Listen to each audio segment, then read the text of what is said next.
உட்கார்ந்து கொண்டிருக்கக்கூடிய ஒரு மனிதரை அந்த இடத்தை விட்டு எழுப்பாட்டி விட்டு உட்காரக்கூடாதுன்னா, அந்த இடத்தை விட்டு எழுப்பாட்டிட்டு நீங்க உட்காரக்கூடாதுன்னா. ஆனா பொதுவாக எல்லா பள்ளிகளையும் பொதுவாக நடக்கும். பிள்ளைகள்லாம் வந்து முன்சஃப்ல நின்றிக்கும், கடைசிக்கு வர்றது, காம சொல்லக்குள்ள வர்றது, சின்ன பிள்ளை எல்லாம் பின்னுக்கு போன்றது, அனுப்பிடுறது. அவன் அதோட போனவன் தான் திருப்பி வாரதில்ல பள்ளிக்கு, விளங்கிட்டா? அதோட பின்னுக்கு தானே அனுப்பினது. அப்படி போனவன் பள்ளிக்கே வாரதில்லை. அது ஒரு 16 வயசுல சொல்றது என்ன, புள்ள பள்ளிக்கே வாரம் இல்லை, நீ தான் அனுப்பிவிட்ட வெளியே, விளங்கிட்டா?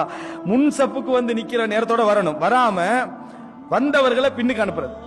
இந்த மாதிரி நடக்கக்கூடிய ஒரு நிலைமை ரசூலுல்லாஹ் சொன்னாங்க. என்னது, ஒரு மனிதர் ஒரு இடத்துல இருந்து ஒருத்தரை எழுப்பாட்டி விட்டு அந்த இடத்துல உட்காரக்கூடாதுன்னா. பெருமையுடைய வடிவம், பெருமையுடைய வடிவத்தை சரியா நீங்க தெரிஞ்சுக்கொள்ளணுமா? ரிசர்வ் ஃபார் கிளர்ஜி நடிச்சிங்க பஸ்ல, மதகுருமார்களுக்கு ஒதுக்கப்பட்டது. அவ்வளவு கிரௌட்ல எல்லா மக்களும் நின்று கொண்டிருக்கிற டைம்ல இவன் ஃபர்ஸ்ட்டுக்கு இடம் பிடிச்சிருப்பான். எங்க ஒரு 100 கிலோமீட்டர் 150 கிலோமீட்டர் தூரத்துக்கு ஃபர்ஸ்ட்டுக்கு இடம் பிடிச்சு உட்கார்ந்துப்பான். 2 மதகுரு வந்துருவான்.